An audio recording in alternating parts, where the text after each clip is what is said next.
Grand Rising, everybody. This Dice Games. You coming back here on the We Are VishusTv Dick and Dice Game Show. Make sure you join us, you know what I'm saying, tonight on, on Rumble, you know what I'm saying, because we got a live tonight and it's definitely going down and it's going to be like this end of this stage show. The stage show is falling. Please come and join us tonight. That's why I'm broadcasting this mostly out on BitChute because BitChute and YouTube, because we still can't live stream on them platforms, and X, you know what I mean? So we're gonna start getting everything together, you know what I'm saying? We're gonna make sure we start sending out live streams out on them platforms, but you come and check us out at the moment, at the spare moment. Just work with us, you know what I'm saying? Because we growing the platform, growing, the studio, you know what I'm saying? We building the studio and recording the studio, podcast studio. So, you know what I mean? Just be patient with us because we kind of upgrade a little bit. But come and join us tonight at 9 p.m. with this live. I'm telling you, the falling of the stage show. The stage show is falling. I'm Dice Game G here. We are VishusTv. Join us tonight. Me and Dickie Jr. show. So I love y'all and we see y'all there.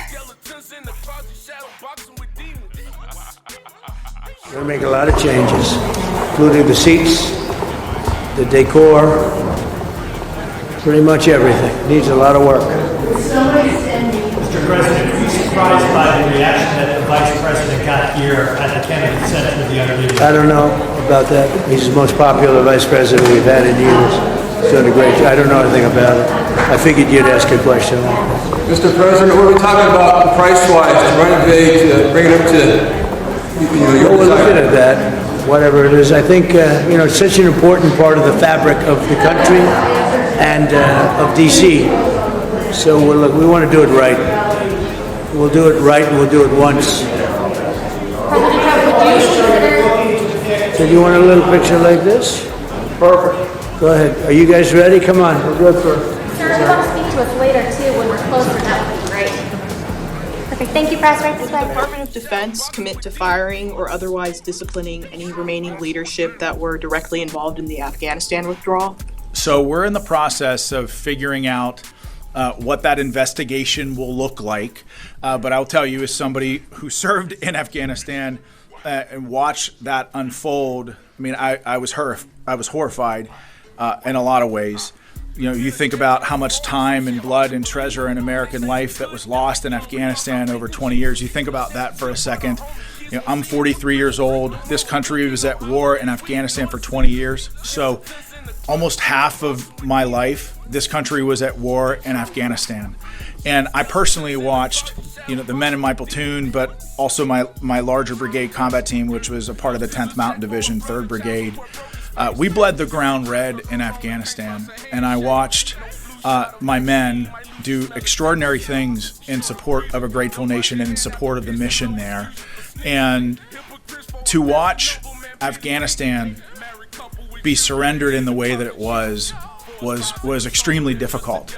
And I think something that President Trump and Secretary Hegseth really understand is that when America makes a decision to get involved in any conflict, we have a moral obligation to have a clear-cut end state to what that operation looks like, a clear exit strategy to what that operation looks like, and to make sure that victory is clearly defined.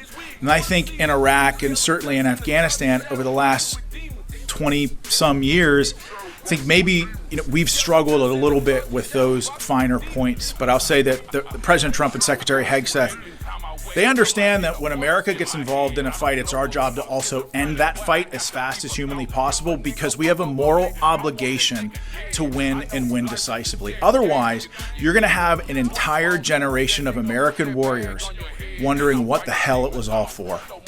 And I know that every day I wake up and I draw breath, I think about the men who I served with, who were my friends, who never came home from that fight. I've lost 30 friends in my support of the Afghan war, 30. And you ask yourself, you look yourself in the mirror, you ask yourself, what do we have to show for it? Not a whole lot. And so to your question of will people be held accountable? I think we have an obligation both to the American people and to the American warfighters who fought in Afghanistan to hold the leadership accountable in some way. Now, we don't know what that looks like right now, but to hold the leadership that was in charge of the Afghan withdrawal accountable.